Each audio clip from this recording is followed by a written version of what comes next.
Hello friends, chapter 14 દોલનો એમાં આપણે પહેલાં ઇન્ટ્રોડક્શન જોઈ લઈએ. આપણે ઘણી બધી ગતિ વિશે ભણી ગયા છે, બરાબર.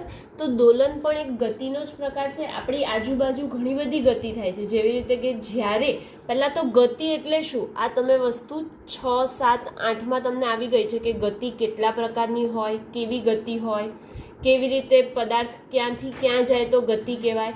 આ બધી ચર્ચા તમે કરી ચૂક્યા છો, બરાબર. તો જ્યારે કોઈ પદાર્થ બીજા પદાર્થની સાપેક્ષમાં સમય સાથે પોતાનું સ્થાન બદલે છે તો તે પદાર્થ તેની સાપેક્ષે ગતિમાં છે તેમ કહેવાય. શું? ફરીથી બોલું છું. જ્યારે કોઈ પદાર્થ બીજા કોઈ પદાર્થની સાપેક્ષે સમય સાથે પોતાનું સ્થાન બદલે તો તે પદાર્થ ગતિમાં છે એમ કહેવાય. કયા કયા પ્રકારની ગતિ હોય તો આપણે ભણી ગયા. સૌથી પહેલા સુરેખ ગતિ. સુરેખ ગતિ એટલે કે એક્ઝેક્ટ સીધી ગતિ થતી હશે. આપણે 11માં ચોથા ચેપ્ટરમાં આ ગતિ જોઈ ગયા. કઈ ગતિ? તો પ્રક્ષિપ્ત ગતિ, બરાબર. એવી જ રીતે બીજી ગતિ જોઈએ તો નિયમિત ગતિ જોઈતી આપણે ત્રીજા ચેપ્ટરમાં. નિયમિત ગતિ કોને કહેવાય? તો સમાન સમય સાથે, એટલે કે જે અંતર કાપે છે એ સમાન સમયમાં એક સરખું અંતર કાપે તો નિયમિત ગતિ થતી હતી. પરંતુ અંતર કાપતા કાપતા એના સમયમાં થોડો ફેરફાર આવી જાય તો એવા પ્રકારની ગતિને આપણે કઈ ગતિ કહેતા હતા? અનિયમિત ગતિ, બરાબર. તો સુરેખ, પ્રક્ષિપ્ત, નિયમિત ગતિ, અનિયમિત ગતિ આ બધું ભણી ગયા છે. હવે એક હજી ચેપ્ટર પરથી જ દોલનો છે તો દોલિત ગતિ. ઓકે, દોલિત ગતિ. અને ત્રીજી એક આગળ છે આવર્ત ગતિ. આપણે હવે દોલિત ગતિ અને આવર્ત ગતિ એ નવી બે ગતિ છે આપણી માટે, એ આપણે સમજીશું હવે નેક્સ્ટ ચેપ્ટરમાં, બરાબર. તો સૌથી પહેલા હવે તમે કહો છો કે દોલિત ગતિ સમજવા માટે કોની કોની જરૂર પડે આપણને? તો દોલિત ગતિ, દોલનો ચેપ્ટર છે તો એનામાં દોલિત ગતિ થાય છે. જે એનામાં શેની જરૂર પડે છે? તો એક તો આવર્તકાળ, બરાબર. પછી આવૃત્તિ, ત્યારબાદ પદાર્થ સ્થાનાંતર કરે માટે સ્થાનાંતર, કંપ વિસ્તાર એટલે કે એણે કેટલું મહત્તમમાં મહત્તમ કેટલો ગયો, ન્યૂનતમમાં ન્યૂનતમ કેટલો ગયો, એને આપણે શું કહીશું? એનો કંપ વિસ્તાર. અને એ કોઈ પણ પદાર્થ છે એની સાથે કેટલો ખૂણો બનાવે છે, ફેઝ એંગલ એટલે કે કળા તફાવત અથવા તો કળાની જરૂર પડે માટે કળ.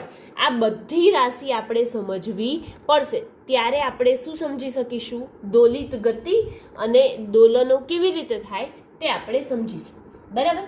તો હવે નેક્સ્ટ ટોપિક લઈએ છીએ આપણે એનામાં જ કે આવર્ત અને દોલિત ગતિઓ. ઓકે, તો આવર્ત અને દોલિત ગતિઓ લઈએ આપણે.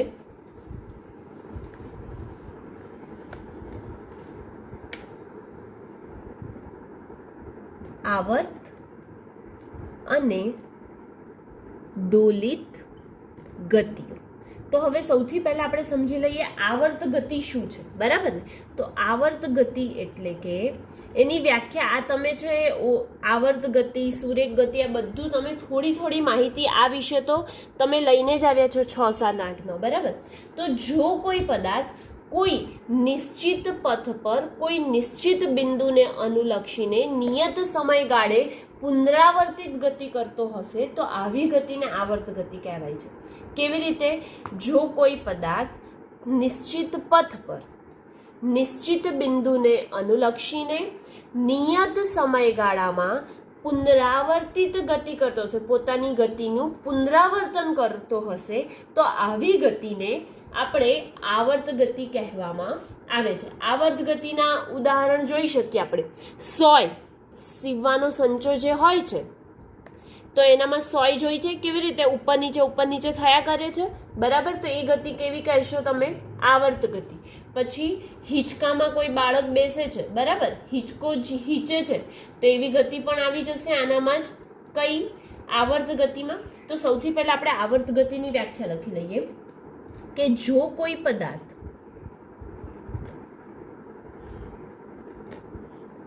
કોઈ નિશ્ચિત પથ પર કોઈ નિશ્ચિત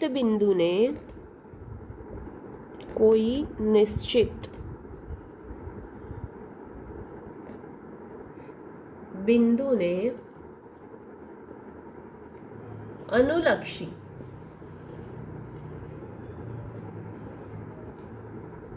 નિયત સમયગાળે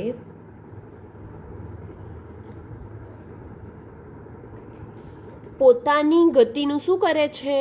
પુનરાવર્તન. તો પોતાની ગતિનું પુનરાવર્તન કરતો હોય તેવી ગતિને કઈ ગતિ કહીએ છીએ આપણે? આવર્ત ગતિ. હવે એનું ઉદાહરણ એક હજી લઈ શકાય. તમે જે બોલ રમો છો, બરાબર, તો એ બોલમાં તમે હાથ વડે, તમારી હથેળી છે એના વડે ઉપર નીચે આપણે મારીએ છીએ, ટપ્પી મારીને આપણે ઉપર નીચે લાવીએ છીએ, તો એ પણ એની કંઈક આ રીતે બને. કેવી રીતે? તો હથેળી પર બોલને ટકરાવી અને જમીન પર ટકરાવવાની, પછી પાછો બોલ એની વિરુદ્ધ દિશામાં આવશે, એટલે કે હથેળી પર આવે, પાછો નીચે જાય, પાછો ઉપર આવે, પાછો નીચે જાય. એનો મતલબ કે આ ગતિ જે થઈ રહી છે એ કેવા પ્રકારની થાય છે?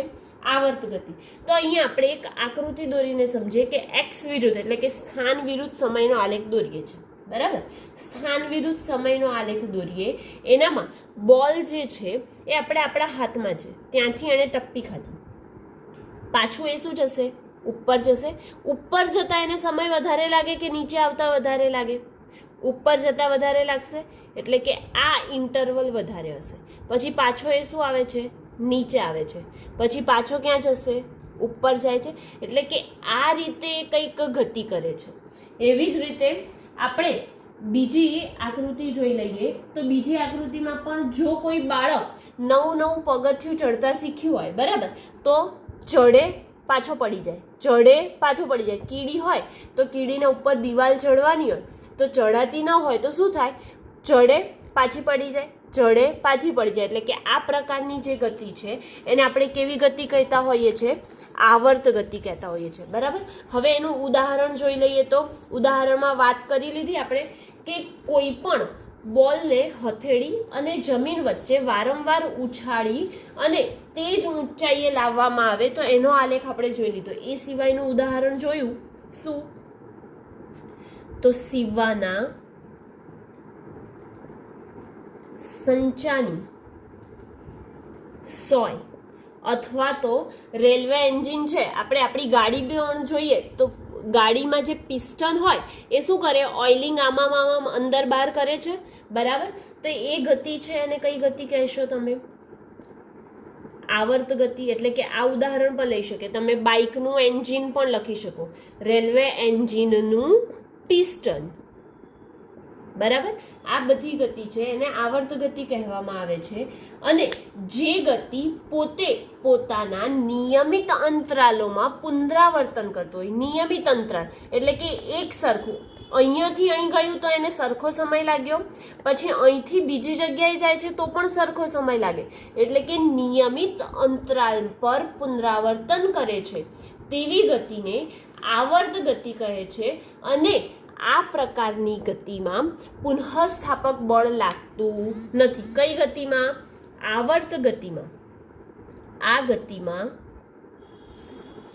મેન યાદ રાખવા જેવું એક માર્કના પ્રશ્નમાં હોઈ શકે કે આ ગતિમાં પુનઃસ્થાપક બળ ઉદ્ભવતું નથી. એ પાછું એટલે જેમ હતું એમ થઈ જતું નથી. પુનઃસ્થાપક બળ ઉદ્ભવતું નથી.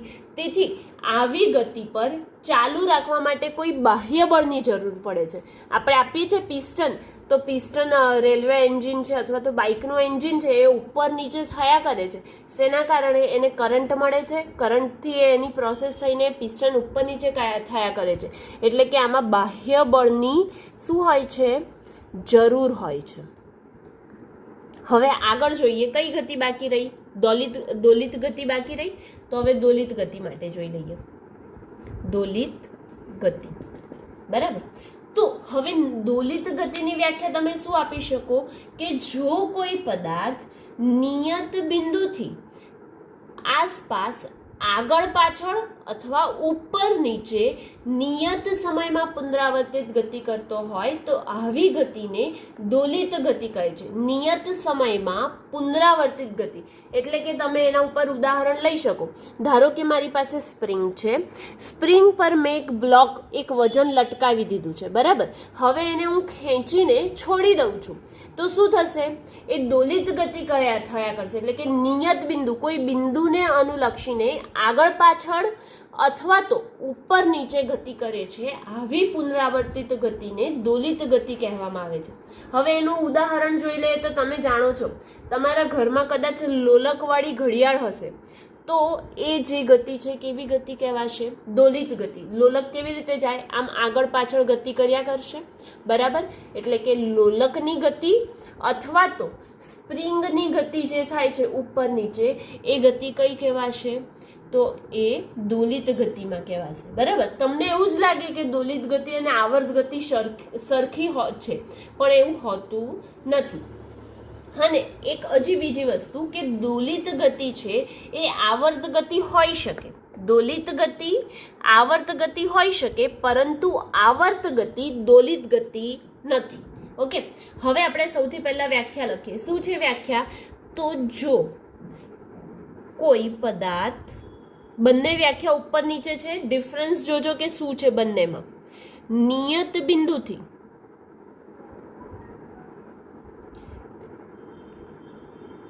નિયત બિંદુની આસપાસ આગળ પાછળ કે ઉપર નીચે નિયત સમયમાં પુનરાવર્તિત ગતિ કરતો હોય તો આવી ગતિને દોલિત ગતિ કહે છે. અને દોલિત ગતિ કહે છે, હવે એનું ઉદાહરણ આપણે મેં જણાવી દીધું તમને, તો શું લખશો તમે? એક તો સાદા લોલકની ગતિ. તમારે લોલકવાળો 11માં પ્રેક્ટિકલ પણ આવતો હતો કે દોલનો જે કરે છે એ દોલન, ધારો કે એક સ્ટેન્ડ પર દોરી લટકાવી દીધી છે, બરાબર. દોરી પર એક નાનો ગોળો મૂકી દીધો છે. હવે એનું આવર્તન શોધવાનું, એટલે કે જે ગતિ કરે છે દોલિત ગતિ, ત્યારે કેટલા દોલનો કરે છે એ શોધવા માટેના સૂત્ર પરથી એ શોધતા હતા અને એ ગતિ સમજતા હતા. તો સાદા લોલકવાળા ઘડિયાળ માં એક તો થાય, બરાબર. પછી બીજું ઉદાહરણ આપણે શું કીધું કે સ્પ્રિંગના છેડે કોઈ બ્લોક લટકાવી દઈએ. હવે બ્લોક લટકાવી દઈએ અને એને આમ ખેંચીને છોડી દઈએ તો શું થશે? ઉપર નીચે થયા કરશે. પુનઃસ્થાપક બળ લાગે છે સ્પ્રિંગમાં, માટે એ પોતાની જગ્યા પર આખો દિવસ આવ્યા કરે છે. હવે એક બીજો પોઈન્ટ, દોલિત ગતિ અને આવર્ત ગતિમાં જો તમને તફાવત પૂછે તો પણ તમે લખી શકો. દરેક દોલિત ગતિ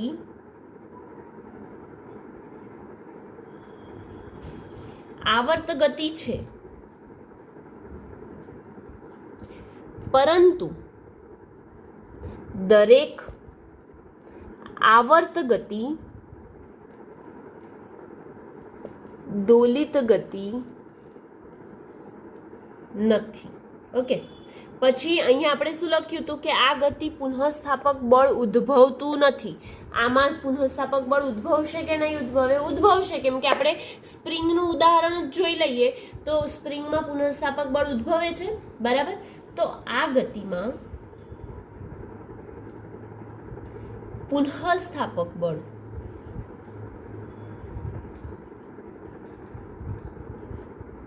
ઉદ્ભવે છે, તેથી બાહ્ય બળ જરૂરી નથી. પહેલામાં બાહ્ય બળની જરૂર હતી કે નથી? હતી. આમાં બાહ્ય બળ જરૂરી હોતું નથી. અને આવી ગતિ જે છે એ ગતિને હાર્મોનિક ગતિ પણ કહેવાય છે. દોલિત ગતિને બીજું તમે શું કહી શકો? તો હાર્મોનિક ગતિ. દોલિત ગતિનું બીજું નામ હાર્મોનિક ગતિ. ઓકે, હા, હવે અહીંયા આ જે આવર્ત અને દોલિત ગતિઓ હતી એના વિશે જે માહિતી આપી એ અહીંયા આપણી પૂરી થાય છે. હવે આપણે જોઈશું કે જે સરળ આવર્ત ગતિ થતી હોય એ કેવા પ્રકારની થાય. સરળ આવર્ત ગતિ એટલે શું, એના ગુણધર્મો શું છે એની ચર્ચા કરીએ. બરાબર,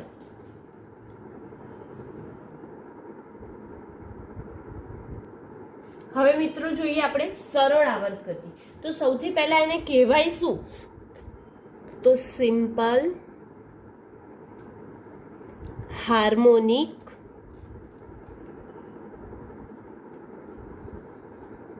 મોશન. બરાબર, એટલે કે એનું શોર્ટ ફોર્મ લખી શકો SHM. પછી તમારી સામે SHM લખેલું હોય ને તમને પ્રશ્ન થાય કે આ કયું આવ્યું, હજી નવું શું આવ્યું, તો એ સરળ આવર્ત ગતિ જ છે. તો સૌથી પહેલા સરળ આવર્ત ગતિની વ્યાખ્યા જોઈએ. જ્યારે કોઈ પદાર્થ નિયત બિંદુથી, શું, જ્યારે કોઈ પદાર્થ એના કોઈ બિંદુને એટલે કે નિયત બિંદુથી સ્થાનાંતરના સમપ્રમાણમાં અને નિયત બિંદુ તરફ લાગતા બળની અસર હેઠળ નિયત બિંદુની આસપાસ સુરેખ પથ પર આવર્ત ગતિ કરતો હોય તેવી ગતિને સરળ આવર્ત ગતિ કહે છે. શું કીધું મેં, ફરીથી રિપીટ કરું છું. જ્યારે કોઈ પદાર્થ છે આપણી પાસે, બરાબર, એ કોઈ નિયત બિંદુને અનુલક્ષીને સ્થાનાંતરના સમપ્રમાણમાં અને નિયત બિંદુ તરફ, જે નિયત બિંદુ છે એના તરફ લાગતા બળની અસર હેઠળ તે નિયત બિંદુની આસપાસ સુરેખ પથ પર એટલે કે સીધી જ ગતિ કરતો હોય તેવી આવર્ત ગતિ કરતો હોય તેને શું કહેવાય છે, સરળ આવર્ત ગતિ કહેવામાં આવે છે. હું લખી દઉં એટલે તમને સમજવામાં તકલીફ નહીં પડે. જ્યારે કોઈ પદાર્થ નિયત બિંદુ થી સ્થાનાંતરના સમપ્રમાણમાં અને નિયત બિંદુ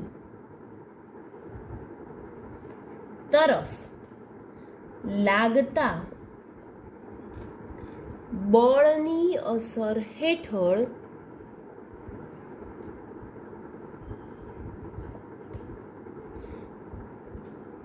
નિયત બિંદુની આસપાસ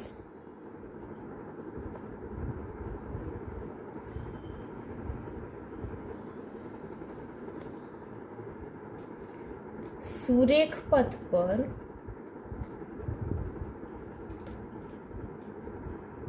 આવર્ત ગતિ કરતો હોય તેવી ગતિને સિમ્પલ હાર્મોનિક મોશન, સરળ આવર્ત ગતિ કહે છે. બરાબર, હવે સરળ આવર્ત ગતિ કરતા કણ પર લાગતું બળ નિયત બિંદુથી સ્થાનાંતરના સમપ્રમાણમાં અને બળની શું હોય છે, દિશામાં જ હોય છે. તો બળ તરફની દિશામાં નિયત બિંદુ પર તરફ લાગતા બળની અસર હેઠળ જ નિયત બિંદુથી સુરેખ પથ પર આવર્ત ગતિ કરતો હોય છે. અને સરળ આવર્ત ગતિ કરતા પદાર્થને સરળ આવર્ત દોલક પણ કહેવામાં આવે છે. જો પદાર્થ સરળ આવર્ત ગતિ કરતો હોય તો એને શું કહેવાય છે, સરળ આવર્ત દોલક પણ કહેવામાં આવે છે. હવે નેક્સ્ટ પોઈન્ટ છે આપણી પાસે કે આવર્તકાળ અને આવૃત્તિ શું છે. બરાબર, તો આપણે શું વાત કરી હતી કે જે દોલિત ગતિ છે એ દોલિત ગતિને સમજવા માટે આવર્તકાળ, આવૃત્તિ, સ્થાનાંતર, કળા, કંપ વિસ્તાર આ બધું સમજવું પડશે. આ વિશે બધી માહિતી આપણને હશે ત્યારે ખબર પડશે કે દોલિત ગતિ શું છે, કેવી રીતે થાય છે દોલિત ગતિ અને એના દોલનો કેવી રીતે થાય છે, બરાબર. તો હવે સૌથી પહેલા દોલિત ગતિ માટેનું જે એને સમજવાની જરૂર પડે એ આવર્તકાળ અને આવૃત્તિ. તો આવર્તકાળ સમજીએ, ત્યારબાદ આવૃત્તિ શું છે એની ચર્ચા કરીએ. ઓકે, આને રફ કરી દઈએ અને આગળ જોઈએ આવર્તકાળ અને આવૃત્તિ. ઓકે,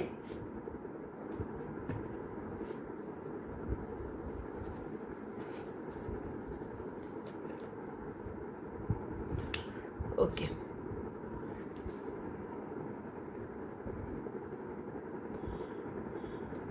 આવર્તકાળ અને આવૃત્તિ. હવે આવર્તકાળ અને આવૃત્તિ બંને અલગ વસ્તુ છે, પરંતુ એકબીજાને રિલેટેડ છે. તો સૌથી પહેલા આવર્તકાળની વાત કરી લઈએ. આવર્તકાળ એટલે શું? હવે કોઈ પણ નવી રાશિ આવે, કોઈ પણ નવી ભૌતિક રાશિ આવે એટલે એનો શું આવે? એકમ આવશે, પારિમાણિક સૂત્ર આવશે, એની સંજ્ઞા આવશે, એની વ્યાખ્યા આવશે. તો આ બધું આપણને જાણીએ તો જ આપણને ખબર પડે કે આવર્તકાળ શું છે, બરાબર. કોઈ પણ પદાર્થ જે સમયના નિયમિત અંતરાલો પર ગતિનું પોતે પુનરાવર્તન કરે તેને આપણે આવર્ત ગતિ કહેતા હતા, બરાબર. તો હવે જે આવર્ત ગતિ થાય છે અને આવર્ત ગતિ થવા માટે સમયના જે લઘુત્તમ અંતરાલ છે એનું પુનરાવર્તન થતું હોય તેને આવર્તકાળ કહેવામાં આવે છે. લખીએ આપણે તો ખ્યાલ આવશે. આવર્ત ગતિ કોને કહેતા હતા એ સમજી ગયા હતા કે કોઈ પણ પદાર્થ હોય એ પદાર્થ જે નિયમિત સમયના અંતરાલો છે એમાં ગતિનું પોતે પુનરાવર્તન કરતો હોય તો એને આવર્ત ગતિ કહેતા હતા, બરાબર. તો હવે આવર્ત ગતિને લઈને જ આવર્તકાળની વ્યાખ્યા છે. આવર્ત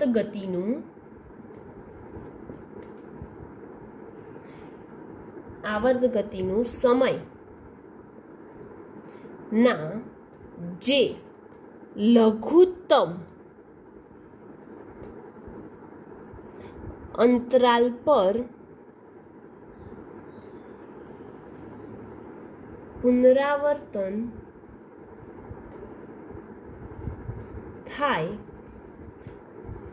તેને શું કહે છે? આવર્તકાળ કહે છે. અથવા તો આનાથી ઇઝી ડેફિનેશન, ઇઝી વ્યાખ્યા જોઈએ તો એના સિવાયની આપણે એક હજી વ્યાખ્યા કહી શકીએ કે આવર્ત ગતિ થાય છે, બરાબર.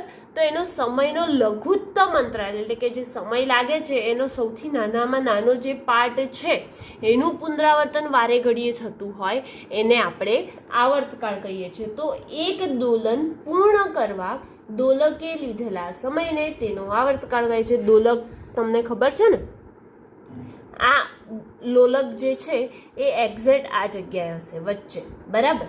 અને જો એ ગતિ કરતો હશે તો એ ગતિ કરતાં કરતાં ક્યાં પહોંચશે?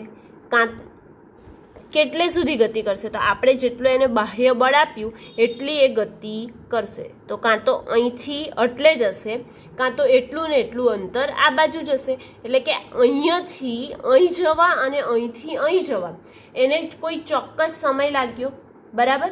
હવે એ ચોક્કસ સમય લાગ્યો એમાં જે લઘુત્તમ અંતરાલ છે એને આપણે શું કહીએ છીએ? આવર્તકાળ કહીએ છીએ. તો આપણે એવું પણ લખી શકીએ કે અહીંયાથી આપણે ગોળો ફેંક્યો છે, બરાબર. અહીંયાથી કોઈ પણ લોલકનો ગોળો હશે તો તમે શું કરશો? એને ખેંચશો પહેલાં, પછી એને છોડી દેશો, બરાબર. ખેંચશો એટલે કે એ ધારો કે આ જગ્યાએ આવ્યો, બરાબર. ઓરિજિનલ આ જગ્યાએ તો સ્થિર હતો ત્યાં સુધી, પછી એ આ જગ્યાએ આવ્યો. તો તમે જેવો છોડી દીધો એને તો શું થશે? એ અહીંથી આમ જશે, પછી એની લિમિટ જેટલું બાહ્ય બળ આપ્યું હશે ત્યાં સુધી એ ગતિ કરશે, પછી પાછું ક્યાં આવશે? પોતાની જગ્યા પર. એટલે કે અહીંથી જઈ અને પછી પાછો પોતાની જગ્યા પર આવે ત્યારે એક દોલન થયું એવું કહેવાય. ક્યારે? જ્યારે અહીંથી જાય છે અને પાછો પોતાની જગ્યા પર આવે છે ત્યારે શું કહેવાય? કે એણે એક દોલન પૂર્ણ કર્યું. તો એની વ્યાખ્યા પણ એને દોલનને લઈને જ છે. શું વ્યાખ્યા છે? એક દોલન પૂર્ણ કરવા દોલકે લીધેલા અથવા તો લોલકે લીધેલા સમયગાળાને આવર્તકાળ કહે છે. એક દોલન પૂર્ણ કરવા દોલકે લીધેલા સમયને તેનો આવર્તકાળ કહે છે. આવર્તકાળ કહે છે. આ વ્યાખ્યા હજી તમને ઈઝી પડશે ઉપરવાળી કરતા. બરાબર. હવે બીજી વાત શું આવી? આવર્તકાળ લખ્યું તો આવર્તકાળને મેન દર્શાવાય શેનાથી? તો આવર્તકાળને દર્શાવવા માટે એની સંજ્ઞા આપણે ઉપયોગ કરીએ છીએ ટી. શું સંજ્ઞાનો ઉપયોગ કરીએ છીએ આપણે? T, capital T. હવે એનો એકમ આવ્યો તો એકમ શું છે? તો આવર્તકાળ કોને રિલેટેડ છે? સમયને રિલેટેડ છે. બરાબર. જો સમયને રિલેટેડ હોય તો તમે શું લખશો? સેકન્ડ એકમ, એટલે કે આવર્તકાળનો એકમ સેકન્ડ છે. બરાબર. પછી નેક્સ્ટ, તો હવે એનું પારિમાણિક સૂત્ર શું હોય? તો આવર્તકાળનું પારિમાણિક સૂત્ર એકમ સેકન્ડ છે, માટે એનું પારિમાણિક સૂત્ર શું થઈ જશે? T1 થશે. બરાબર. પારિમાણિક સૂત્ર T1 આવી ગયું. હવે આવર્ત ગતિ ખૂબ ધીમી હોય, એટલે કે બુધ ગ્રહનો પરિક્રમણ, આવર્ત ગતિ જે થાય એ ખૂબ ધીમી હોય. તો ધીમી કેવી રીતે હોય છે? તો એનું એક ઉદાહરણ અહીં આપે છે કે બુધ ગ્રહનો પરિક્રમણનો આવર્તકાળ 88 પૃથ્વી દિવસ છે. એવી જ રીતે હેલીનો ધૂમકેતુનો આવર્તકાળ 76 વર્ષ છે. હેલીનો જે ધૂમકેતુ છે એ કેટલા વર્ષે જોવાય છે? આપણને 76 વર્ષે જોવાય છે ને, માટે એનો આવર્તકાળ કેટલો છે એવું કહી શકો? 76 વર્ષ છે. આ 1 માર્કનો પ્રશ્ન બની શકે કે જે બુધ ગ્રહનો કક્ષીય આવર્તકાળ છે એ 88 પૃથ્વી દિવસ છે અને હેલીના ધૂમકેતુનો દર 76 વર્ષ પછી દેખાય છે. એટલે હેલીનો ધૂમકેતુ 76 વર્ષે અને પૃથ્વીએ બુધનો ગ્રહ જે કક્ષીય ભ્રમણ કરે છે તો કક્ષીય પરિક્રમણ કરે ત્યારે 88 પૃથ્વી દિવસ જેટલો હોય છે. બરાબર. હવે શેની વાત કરવાની રહી? આવૃત્તિની. તો આપણે જોઈ લઈએ શું આવૃત્તિ.